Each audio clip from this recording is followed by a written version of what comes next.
Hello, it's so good to be here with you again today to explore the Bible together. I don't know about you, but I kind of feel like I've heard this term, standard operating procedures, more in the last couple of months than I ever have in my entire life. Here in Uganda, we've heard that, some things are allowed to open and kind of to go back a little bit more toward normal, but only if they have their SOPs in place. Step-by-step instructions or rules, things that are established in this case to keep people as safe as possible from the coronavirus. Things like hand washing and social distancing between customers, the kind of processes that allow shops and other places of business to reopen. It all basically means putting a process in place and making sure we do the same thing over and over and over again until it becomes so familiar that we just do it all the time. Repetition can be very useful in making sure things are done well.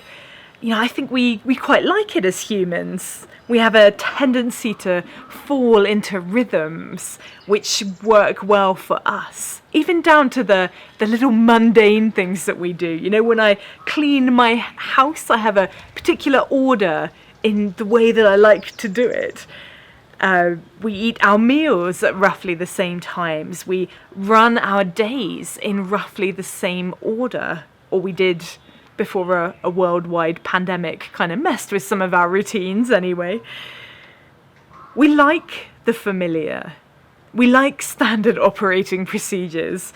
It can be comfortable doing the same thing over and over again, especially when it's for a purpose.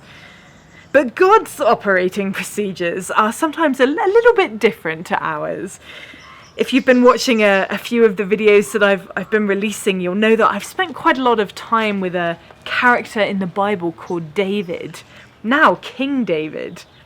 At this point in time that we're looking at, the previous King Saul is dead. And after a few years of being king of the tribe of Judah, David has now been promoted, if you like, to leading the entire Israelite community.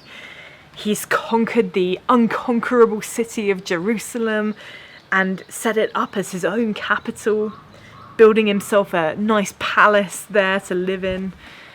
But it's not all peace and relaxation for David now. There are still some battles to be fought, still enemies to be defeated.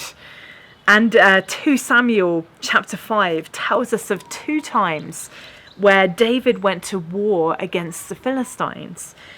The first time he goes out to fight, he comes to God and he asks, "Should I attack them?" And God says, "Yes, go, I will give you the victory." And so he does.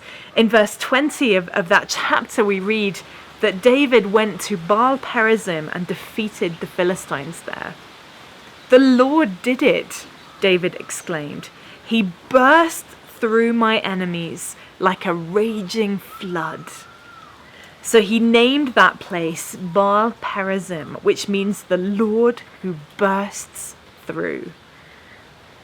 Sometime later, however, the Philistines rise up again against the people of Israel, and they come back to the very same place. Now, if David, he kind of gathers his troops together to attack them, and I think if I was him, I'd probably be thinking, well, this is good, isn't it? We beat these people before, right here in this very place. We know what to do. We know how to win this fight. We've done it before. Repetition. We've had victory like this in the past. We will do the same thing and see victory that way again.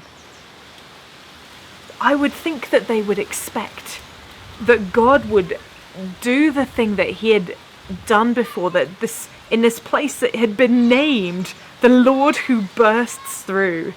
They could understandably expect the Lord to burst through again. But very sensibly, though, David first goes to God to ask about this battle to come. And this time God answers in a different way.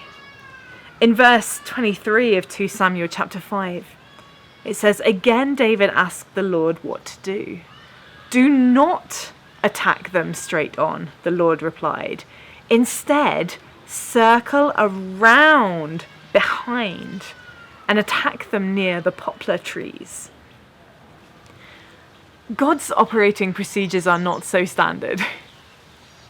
Instead of bursting through their enemies, this time the Israelites would have to circle around, kind of sneaking through the countryside to put themselves in a position where they could attack in a different place. I could imagine the Israelites wondering why that was necessary. They knew that God could burst through. They'd seen him do it before, but this time he had a different plan. And there was another resounding victory for the Israelites in this fight. And as they walked through the trees that God had commanded them to go to, they even heard the sound of marching. They heard God going before them into the fight. That's amazing. But the important thing to note is that their victory did not come through the familiar. It didn't come through a standard way of doing things, but in a completely different way. So we need to make sure that we're not putting God into a little box of our own creation, expecting him to work in one way only. Just because he came through for you one day in a particular way does not mean that he won't work for you in another way the next time. You know, you might be asking yourself, why is God not providing for me miraculously right now? He did it before. Why isn't he doing it now? But maybe there's a bigger plan that you don't see right now. Maybe he will provide what you need in a totally different way this time. It might even be better. You might get to hear feet marching in front of you this time. Don't assume that you will see a repeat of what he's done in your life.